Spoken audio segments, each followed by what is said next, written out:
Mu ntumbero yo kubandanya batanga intererano mu kuduza umwimbu mu gihugu, ihinguriro ry'ifumbire y'ikirundi ivanze n'iy'ikizungu FOMI ryarahejeje gutanga ifumbire abarimyi basavye kuri rino rima ry'impeshi ku bwoko bwose bw'ifumbire hamwe n'ishwagara. Kurikire icegera c'umuyobozi mukuru w'ihinguriro FOMI. Twashaka rero muri aka kanya keza dushikirize aho ibiharuro bijanye no gushikiriza ifumbire abarimyi bigeze ku ifumbire n'ishwagara. Ihinguriro FOMI rimaze gushikana hagati mu gihugu kuri rigenekerezo rya 15 Ruhuma umwaka w'ibihumbi 2024.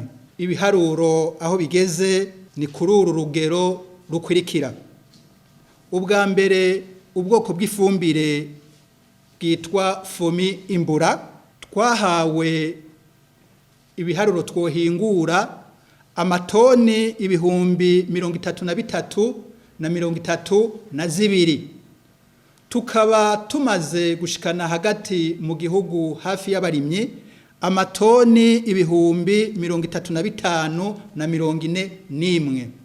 Tukaba twarengeje ko amatoni arenga ibihumbi 2 gatoyi. Ku ifumbire yitwa ire twasabwe gushikiriza amatoni ibihumbi 12,328 n'ibice bitandatu.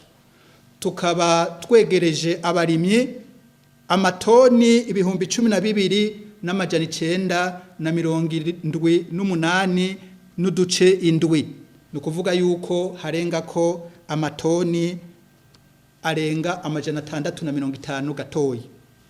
Ku ifumbire yitwa FOMI bagara tukaba twari twasabwe guhereza abarimyi amatoni 1,345 n'ibice 4.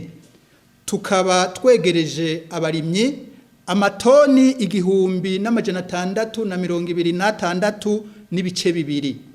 Nukuvuga yuko hari amatoni y'ubwoko bw'ifumbire bagara amatoni 280 twarengeje ko ari ruguru mu ntara zinyuranye z'igihugu. Kwishwagara naho ahanashaka manze ndabamenyeshe yuko ihinguriro FOMI ryahawe uburenganzira butanga ishwagara mu ntara zitatu zonyene. Iyo nayo ni intara ya Gitega, intara ya Muramvya n'intara ya Mwaro. Aho tukaba twari twasabwe gushikiriza abarimyi amatoni ibihumbi 249 n'agace kamwe.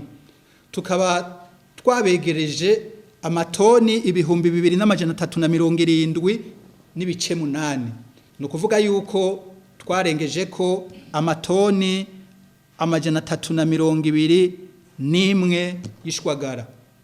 Turazi yuko amasi yacu mu gihugu cy'u Burundi yasinzikajwe n'ubukarihe bw'isi aribwo twita acidite mu rurimi rw'ikinyamazuru ku rugero rwo hejuru, na cyane cyane bitewe n'ubwoko bw'amafumbire y'ikizungu yagumye afasha mu kuduza ubwo bukarihe bw'isi.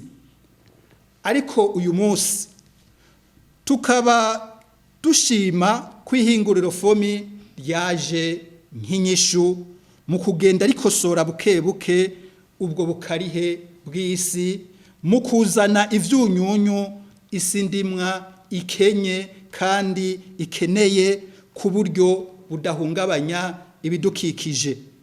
Ivyo bikabonekera ku mwimbu mwiza cyane ugenda wibonekeza hagati mu gihugu.